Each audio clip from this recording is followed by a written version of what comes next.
Sobrang lakas nga ni Yuzo ngayon sa rank game. May mga bagong tricks kasi na ginagawa sa kanya. Ito nga ang paboritong XP lane ni Sanford ngayon. Kaya naman sa video ito, i-reveal ko sa inyo ang advanced laning tricks, item and emblem, pati na rin ang mga counter hero kay Yuzong.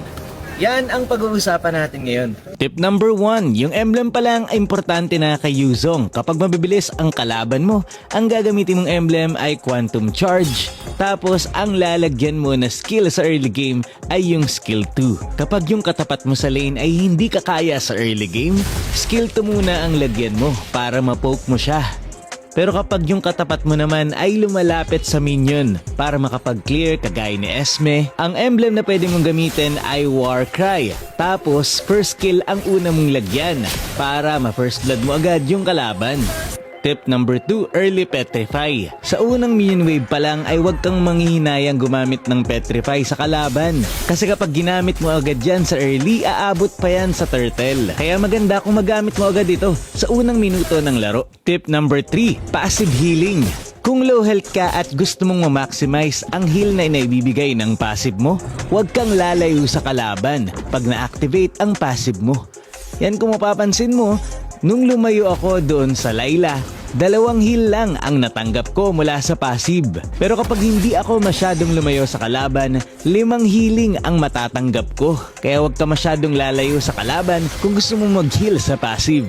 Tip number 4, eto, target locking. Kapag kalahati or 1/4 na lang ang buhay ng turtle or lord, mag-ultimate ka na para guluhin yung jungler ng kalaban. Ang lakas mang target lock ni Yuzong sa teamfight. Isa yan sa mga reason kung bakit siya met. Number 5, tower dive. Make sure na kapag may lord kayo, ay mag-ultimate ka para ma-zone out yung mga kalaban at ma-maximize yung lord nyo. Pwede mong i-dodge yung atake ng tore kapag ikaw ay bumaba. Tapos mag-change target na yung tore. Sino naman kaya yung mga hero na pwede mong gamitin pang tapat sa kanya? Kung XP laner ka, isa sa mga magandang option ay si Esmeralda. Bukod sa may shield si Esme, pang sustain ay mabilis din siyang lumakad. Kaya may hirapan si Yuzong itama yung mga skill niya. Kapag nag-first skill yung Yuzong, mag-skill 1 ka lang papalapit sa kanya para hindi niya ma-maximize ang stack at damage na pwede niyang ibigay. Sa early game, basta maingat ka, hindi ka niya kayang i-take down. At kapag late game na, mahirapan na rin si Yuzong i-take down yung Esme. Dito sa game na to ay kayang-kaya ko yung ibang mga kalaban. Pero pagdating doon sa Esme, ginaganyan-ganyan lang ako, nag-emote-emote lang kasi wala akong bawas sa kanya. Tapos ang hirap pang patamain ng mga skill kapag Esme yung kalaban. Kung ikaw naman ay gold laner, magandang pang-counter sa kanya ay si Harit. Pwede ka kasing mag-purify kay Harit at mahirapan yung Yuzong na hulihin ka. Tapos ang bilis pa masyado ni Harit kaya mahirapan talaga yung Yuzong. Kung nag-1-1 ka, pwede rin. Napakaganda ng 1-1 kasi yung skill to niya may purify. Kasi alam mo ba na yung kanyang passive ay pwede mong i-purify? Bago mapuno yung passive ng Yuzong sa'yo, pwede kang mag-purify para ma-reset yung passive niya. O kaya naman kapag gumana na yung passive niya, pwede kang mag-purify. Kung comfort hero mo si Iritel ay pwede rin. Kasi pwede siyang mag-purify at mabilis din ang movement speed. Sa mga mid laner naman tayo, nandiyan si Shushin. Masyadong mabilis lumakad etong si Shushin. Lalo na kapag naka-ultimate. Kaya mahirapan yung Yuzong maghabol. Mahirapan ding pumwesto si Yuzong kapag may Shushin na kalaban.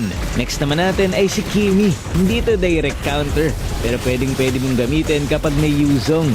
Same logic, pwede siyang mag-purify tapos may dash. Kaya mahirapan yung Yuzong. Sa mga jungler naman tayo, nandiyan si Lancelot. Masyadong mabilis si Lancelot para magulo ni Yuzong sa mga turtle fight. At pwede siyang ilagan ni Lance. Hindi man ito direct counter kay Yuzong, medyo mahirapan pa rin yung Yuzong kay Lance. Ganon din si Joy, hindi ito direct counter kay Yuzong ha.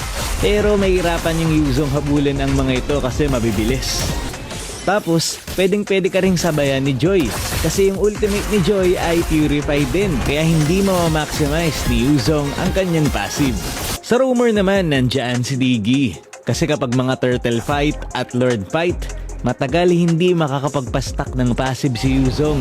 At maliligtas mo rin ang mga kakampi mo. Pero lagi mong tatandaan, don't counter too much. Basta may pangtapat ka ng isang hero sa kanya. For example, Esme.